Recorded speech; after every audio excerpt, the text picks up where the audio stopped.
حل مشكلة رقيد القمح. اول ما انا بسقي بعد دقيقتين بالظبط او 3 دقايق بلقى القمح كله نام على جنب واحد. ايه المشكلة دي؟ هقول لك انا على المشكلة دي وانت ازاي تحلها اللي انت بتقع فيها. اول حاجة هنبدأ بالصلاة على النبي. اللهم صل وسلم على سيدنا محمد وعلى ال سيدنا محمد كما صليت على سيدنا ابراهيم وعلى ال سيدنا ابراهيم في العالمين انك حميد مجيد. بسم الله الرحمن الرحيم. السلام عليكم ورحمة الله وبركاته. معكم اخوكم ادهم من قناة عالم الزراعة. موضوعنا النهاردة طبعا انا قلت في المقدمة ان انت ازاي تحل مشكلة رقيد القمح. بعد ما تسقي ب3 دقايق بتلاقي القمح كله نام على جنب واحد، وطبعا دي اخطر مشكلة لو القمح عندك نام على جنب واحد. ليه؟ بيبدأ السبلة من فوق انها تفضى. تبدأ السبلة من فوق لو هي مسبلة تبدأ السبلة انها تفضى من القمح اللي هي فيه. طيب ايه المشكلة دي وليه القمح بينام كده مع ان مفيش ريح؟ طبعا كذا واحد شفته انا على اشاعات طبعا على السوشيال ميديا بيقول لك رقيد القمح من الريح. المعلومة دي يا جماعة خطأ والله اعلم برضو، بس على علمي انا، وطبعا ده الكلام ده بتأكيد واكد لك الكلام ده وانت هتقول له صح كمان في الكومنتات وتقول لي الله يبارك لك. طبعا الطريقة دي يا جماعة انها لما انت تكون اما تسقي مثلا كل 10 ايام ماشي باستمرار لزقية القمح بعد ما يكبر، وفجأة انك تسقيه كل مثلا 12 يوم او كل 15 يوم، كده القمح عدى معاك يومين عطش، فانت بتبدأ تديله مية مرة واحدة، تديله ماء وتروي الزرع مرة واحدة، فالجدر بيضعف وتلاقي القمح كله نام. الجدر بيضعف وتلاقي القمح كله نام على جنب واحد. يبقى كده عرفنا ايه؟ ان انت اسقي باستمرار. يعني مثلا بتسقي كل 10 ايام اسقي كل 10 ايام، بتسقي كل 5 ايام اسقي كل 5 ايام باستمرار. ما تغيرش يوم او تنقص يوم، تنقص عادي، لكن انك تزود يوم عطش ده كله بيسبب اول هام بيسبب ترقيد للقمح، وتاني هام بيسبب فضيان الى السبلة، وكده هيضرك انت في المحصول وهتخسر خسائر كتيرة. كده عرفنا يا جماعة الموضوع ان انت تبدأ تسقي باستمرار علشان القمح ما ينامش معاك.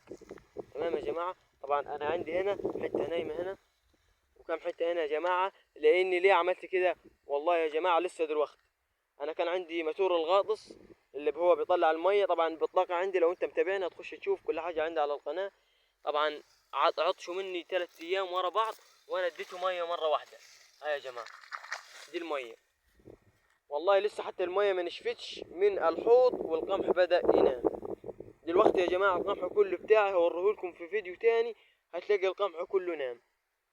ده في شوية كتار هنا يا جماعة بدأوا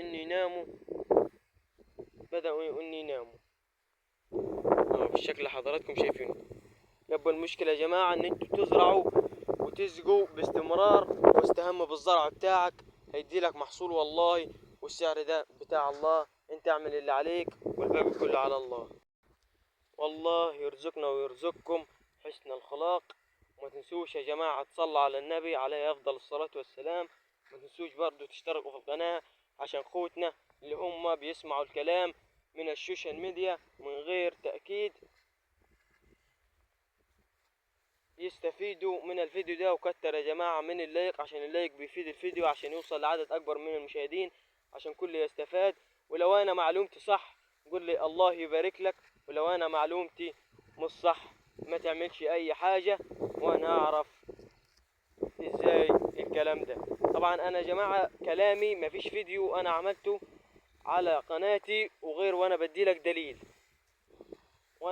دليل على الفيديو اللي انا بعمله وبوضح لك قدامك في الفيديو. كل حاجة يا جماعة واضحة قدامك. وانا يا جماعة دلوقتي ماشي على الطاقة اللي انا وريها لكم بالظبط. هي دي الطاقة يا جماعة، موتور الغاطس اللي هو بيطلع المية من تحت. بصوا يا جماعة حتى لو عندي على القناة هتخش تشوفوا الفيديو ده هتلاقي المية ضعيفة، لكن بعد ما ظبطت الغاطس بدأت المية معايا انها تزيد يا جماعة. بصوا يا جماعة قمح كتير يا جماعة، طبعا ده بيسبب لي خسائر كتيرة. والله يعوضنا ويعوضكم كل خير ان شاء الله.